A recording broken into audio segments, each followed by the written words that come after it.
This is the Global News Podcast from the BBC World Service. I'm Celia Hatton, and at 1400 GMT on Friday, the 15th of May, these are our main stories. The China-U.S summit ends without the announcement of any major deals. American media reports say the U.S. is preparing to indict the former Cuban president, 94-year-old Raul Castro. There's been a large prisoner swap between Ukraine and Russia, just as the two sides are also ramping up their aerial attacks. Also in this podcast, health officials have confirmed an Ebola outbreak in the east of the Democratic Republic of Congo. And there'll be pianists with arthritis, there'll be young people with mental health challenges, there'll be trumpet players with motor neurone. Who are we to say you can't have an easier way to try and access creativity? I think the potential of this technology is profound.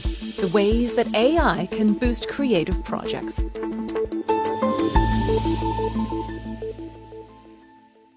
The superpowers summit has come to an end. Donald Trump has said goodbye to his host, Xi Jinping, in China. Both leaders described the state visit as historic, but few details have emerged on what the two nations agreed. Just one example, President Trump said China will buy 200 Boeing jets, but the Chinese have not confirmed this. On the flight back to Washington on Air Force One, Donald Trump told reporters that President Xi had pushed him to stop selling arms to Taiwan. Our correspondent in Beijing, Laura Bicker, gave her assessment of the visit to Steve Lai. Let's break this down into three main topics. Let's talk about Tehran and talk about the war in Iran. When it comes to that, there have been differing accounts. Before he left, President Trump said that he didn't need China's help. During the visit and on his interview with Fox News, he said President Xi would help him with the war in Iran.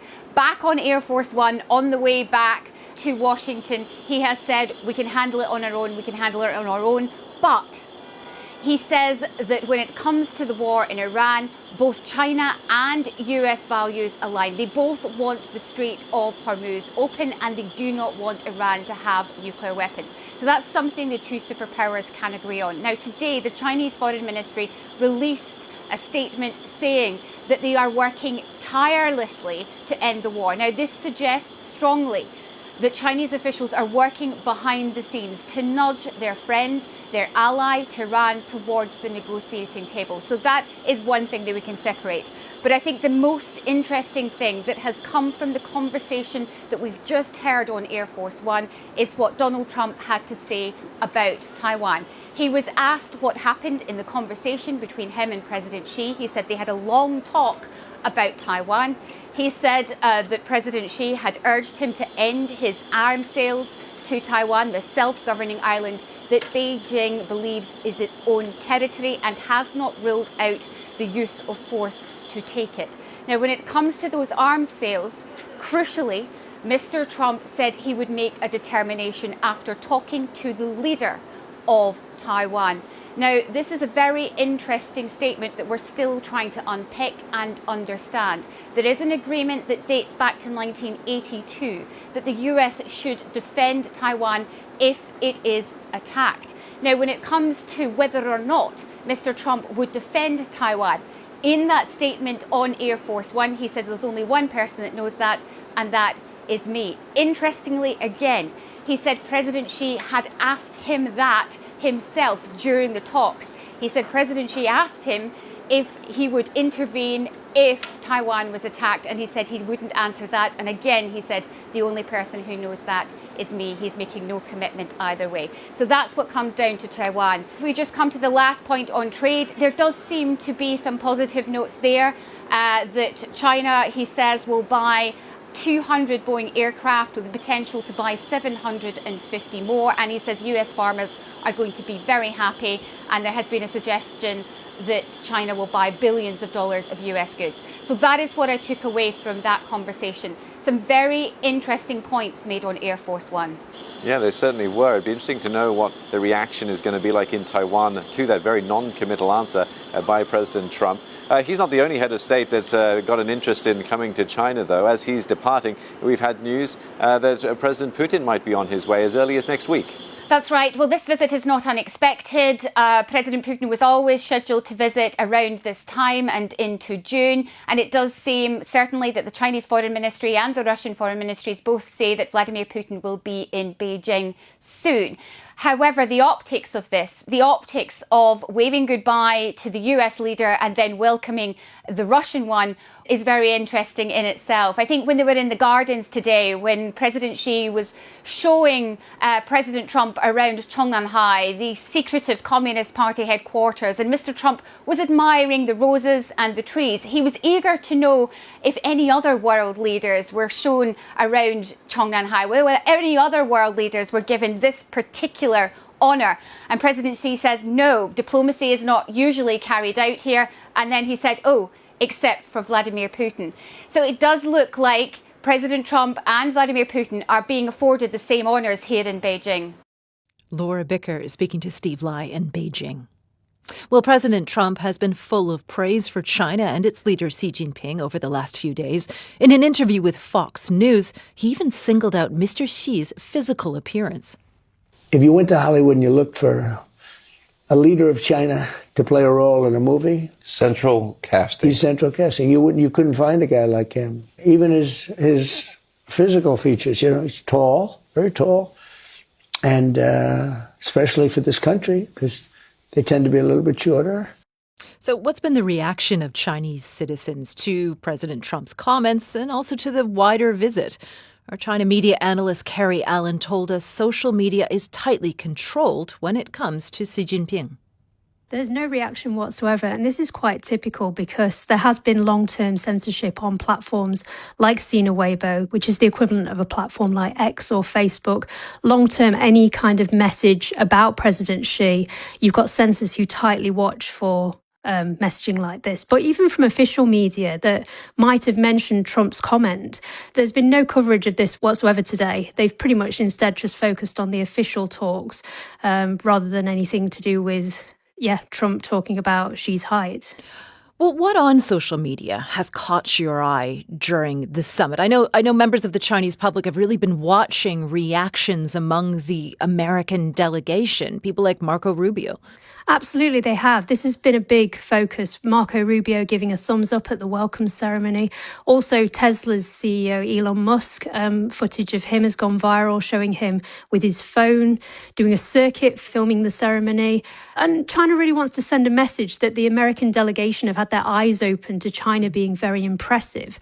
It wants to send this message to Western officials and Western media that China is an increasingly open country and a friend to the world, not the national security risk that it feels it's been unfairly portrayed to be. So, being able to show Americans looking quite excited about China, this is very important for China to show the rest of the world. Carrie, any disappointments being aired on social media? I do think so, yes. People have been very disappointed not to see Melania Trump accompanying Trump like she did back in 2017.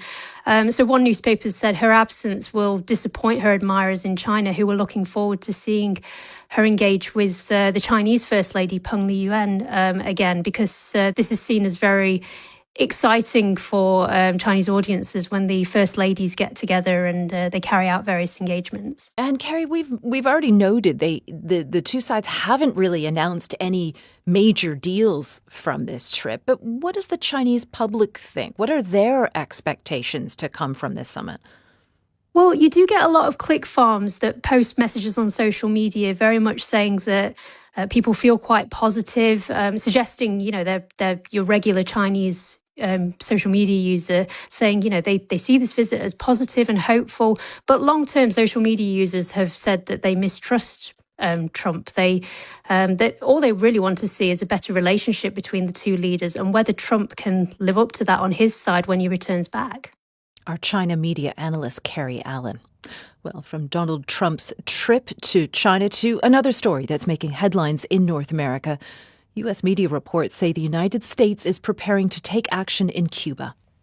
Breaking news, CBS News has learned the United States is taking steps to indict Raul Castro, the 94-year-old former president of Cuba and brother of Fidel Castro. According to U.S. officials familiar with the matter, the potential indictment is in connection with the 1996 downing of a plane operated by a humanitarian group. Now, the news comes as the CIA director, John Ratcliffe, traveled to Cuba today to meet with government officials. To unpick all of this, I spoke to our Cuba correspondent, Will Grant. Raul Castro, of course, is the younger brother of Fidel Castro, the founder and elder statesman, the godfather, really, of the Cuban Revolution.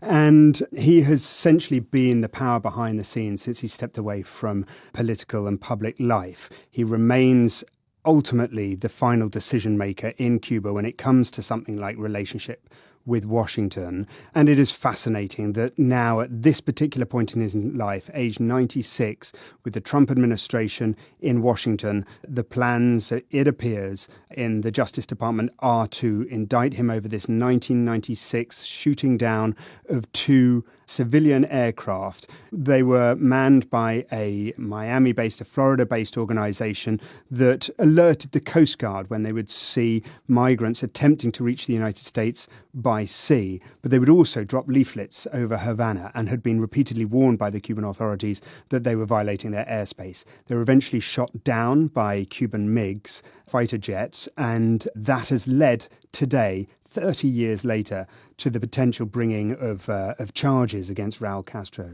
It comes as a time when the Trump administration is really focusing in, it seems, on Cuba. As we heard in that CBS report, the head of the CIA has been visiting. An extraordinary development in Cuban-US relations. I mean, it would be one thing just for the Raul Castro development, but for it to happen on the same day that the director of the CIA, John Ratcliffe, was in Havana meeting Raul Castro's grandson, meeting the Interior Minister of Cuba and the head of the Cuban Intelligence Service. Altogether, an extraordinary moment. Exactly what was being discussed is hard to know. The Cuban government statement simply said that it was with a view to contributing to the political dialogue of both nations and underscored the fact that, from their position, Cuba should not be on the list of state sponsors of terror. But what exactly comes out of this in this particularly difficult moment in Cuba, with the US oil blockade now in its 5th month, is very, very hard to know. Will, you know Cuba very well. What stories are you hearing from inside Cuba at the moment when it comes to that oil blockade and how people are coping? I've been a number of times this year and stayed 10 days each time. Every single time I've gone into Cuba in 2026, the situation gets noticeably worse, and I expect it on my next visit to be even worse. I mean, what we're seeing is a deterioration in public life, in the basics of public life, whether or not that is children going to school only to find out that there's obviously no possibility of any learning in that kind of environment, whether or not it is hospitals running on fumes, essentially, and everything except emergency procedures being postponed, whether or not it's rubbish not being collected from the streets, etc. There's no cars on the road. In terms of individual stories, I spoke to a pregnant woman who's going through pregnancy with literally no electricity in her house and very, very little food. Daily life has become virtually unbearable, and that is the situation, with growing protests likely with which Havana is getting around the negotiating table with the Trump administration. And last, Will, I mean, Donald Trump's even floated the idea of a friendly takeover of Cuba. Do you think he's serious about that? It's very hard to know where the throwaway lines end and the serious remarks begin with Donald Trump on something like that. The very fact that he feels emboldened to say such things come to my mind off the back of what took place in Venezuela at the start of this year, when US forces removed Nicolas Maduro from office. So I think the sense is that that was a very quick, straightforward win from Donald Trump's perspective, and he would want the same to take place in Cuba if he keeps up this oil blockade, this pressure on the island. Will Grant. Still to come on this podcast, some AI-generated videos are tilting opinion about life in the UK, and not for good. As the technology has improved, they've become increasingly convincing, gripping, emotive. And when they pop up on your feed, they are a very good way, certainly for the people sharing them, to accrue lots of likes, follows, and influence.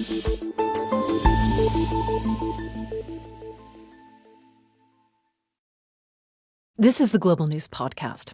As Ukraine and Russia continue to fire drones at each other in huge numbers, there has at least been one positive outcome of negotiations brokered by the U.S. and the United Arab Emirates, a prisoner exchange. 205 soldiers from each side have been released in the first stage of a larger swap. Our correspondent in Kyiv is Abdujalil Abdurazyurlov. Most of the Ukrainian soldiers were detained by Russia in 2022, so at the very beginning of the Russian invasion.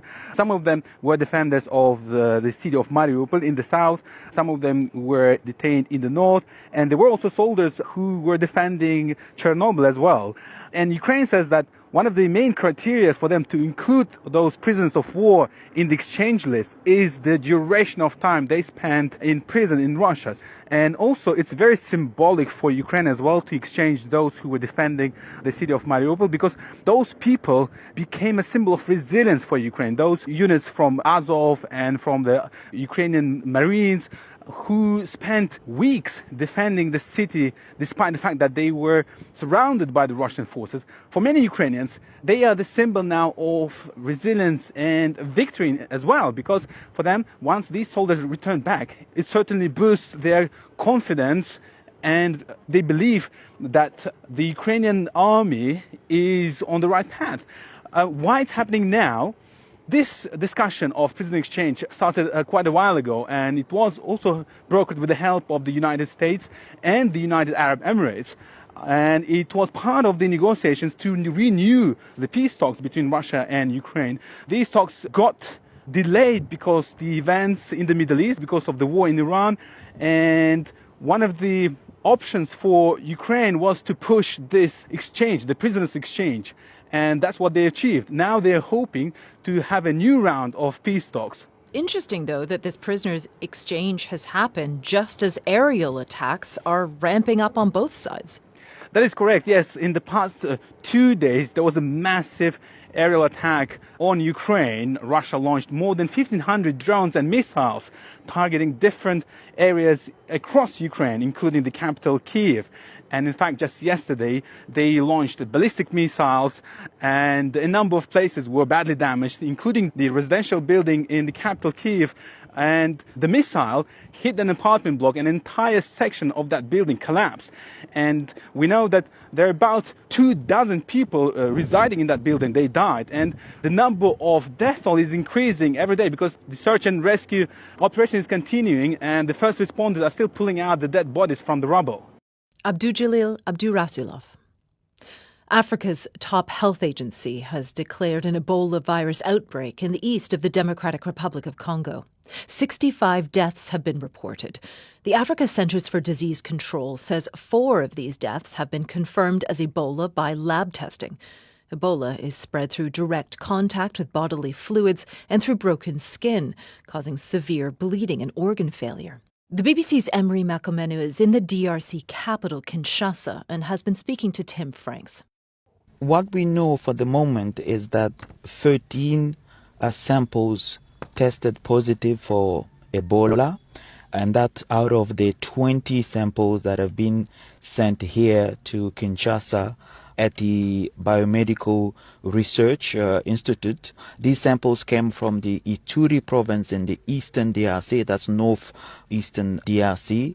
And among the 13 which turned positive, you have 4 dead, 4 confirmed cases of Ebola. Right. I suppose the concern here is obviously that Ebola itself is a terrible disease, but also where this outbreak is, because if you're talking about Ituri in the east of the DRC, presumably that's quite a difficult place for health teams to get to. Ituri is under a martial state, which means that the civilian governor has been replaced by the military to root out quite a number or dozens of armed groups still active in the Ituri region, and the current epicenter of the disease is in Mongwalo, which is a mining area, lots of gold digging with the artisanal miners happening there. There is also some small-scale mining activities still with gold, and the second town, which is also a kind of urban area, is Rwampara, which is also where some cases have been found. Authorities are also worried about the Bunia, which is where they are also suspecting some cases. Of course, investigations are still going on when it comes to Bunia, the capital city of Ituri. So all of these are towns with a high mobility among them and not far from the Ugandan borders or South Sudan border, less than 130 kilometers. Ebola can present itself in different ways. There can be different strains to the virus. Is that an important part of it as far as the authorities in Kinshasa are concerned, are trying to sort of understand what this strain of Ebola is and therefore perhaps how best they can try to tackle it? Yes, of course. Knowing the strain determines the kind of treatment available, and it's important for the rapid response. What we understand from Dr. Jean Kaseya, who is the director of the Africa CDC, is that they are still sequencing and trying to find out what is the current strain. He has said that earlier indications don't suggest that it is the Zaire strain, which is more common here in the DRC, but they should be able to know that in the 24 hours ahead. But so far, we don't know what is the exact strain for what is happening in Ituri. Emery Makamina speaking to Tim Franks. AI-generated videos are popping up more and more on social media feeds. They may be attention-grabbing, but sometimes beneath the surface, such videos can have much darker motives. And now a BBC investigation has traced dozens of these accounts to countries such as Sri Lanka and Vietnam, posting what they describe as patriotic UK-based content against immigration. Our social media investigations correspondent Mariana Spring told us more. People might have come across this kind of content, AI-generated videos that look almost like they're Vox Pops TV interviews, or sometimes they'll show, for example, an elderly person crying about their pension, or they might show somebody talking about immigration and their concerns, particularly in the UK, about the impact of that immigration. Jobs for the British, no handouts! No more freebies!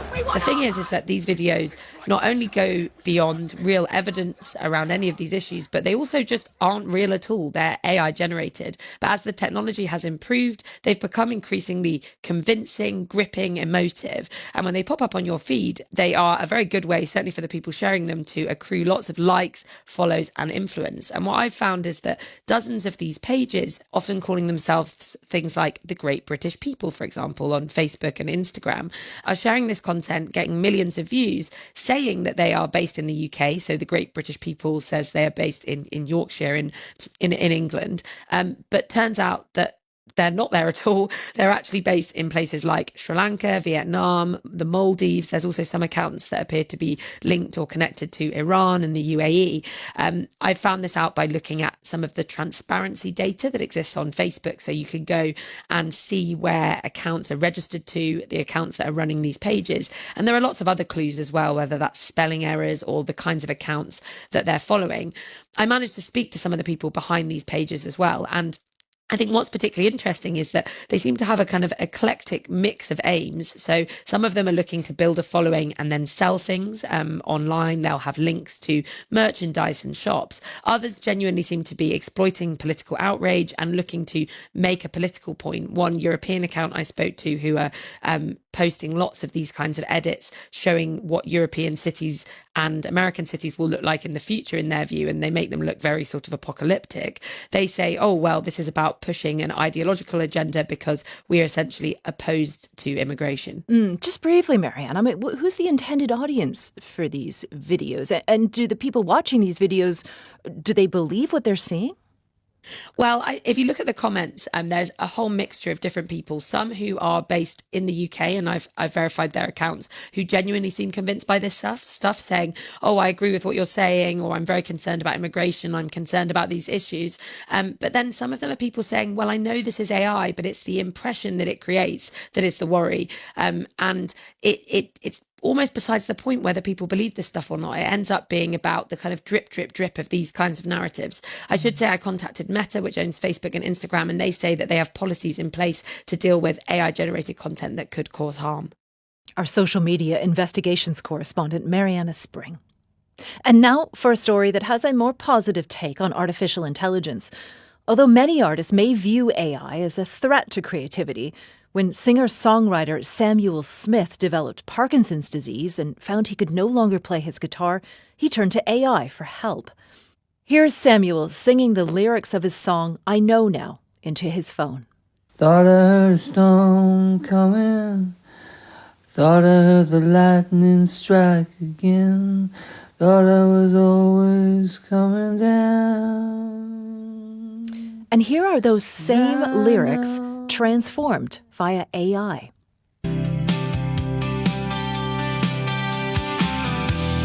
Thought I saw the storm coming.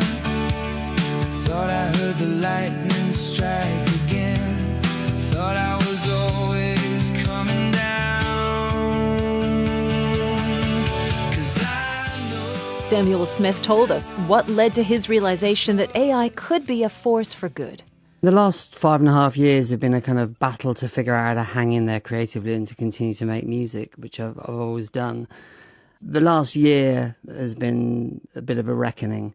I went to Nashville last February to make a record with all my heroes who I'd written to and reached out to sort of try and capture these songs for my sons, actually, primarily, so they could hear me while I'm still at my peak, so to speak. But when I got to Nashville, it was clear I couldn't play anymore, and that left the songs in my head. How do I get them out of my head and into the world? And so this was part of that journey. The debate around AI and music is focused purely on replacement so far, but for me, it's enabled and unlocked.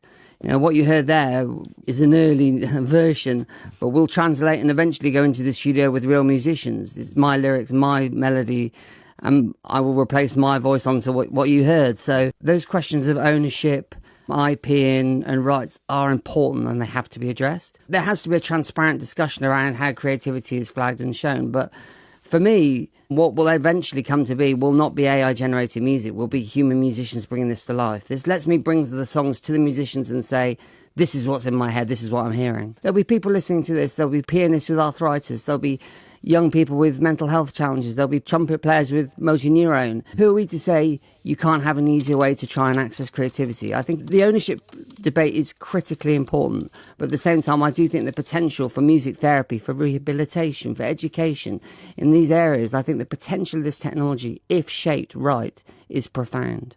Samuel Smith.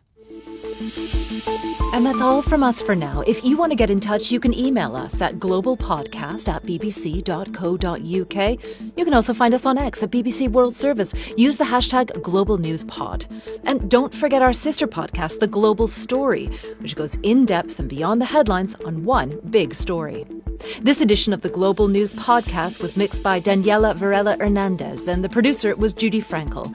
The editor is Karen Martin. I'm Celia Hatton. Until next time, goodbye.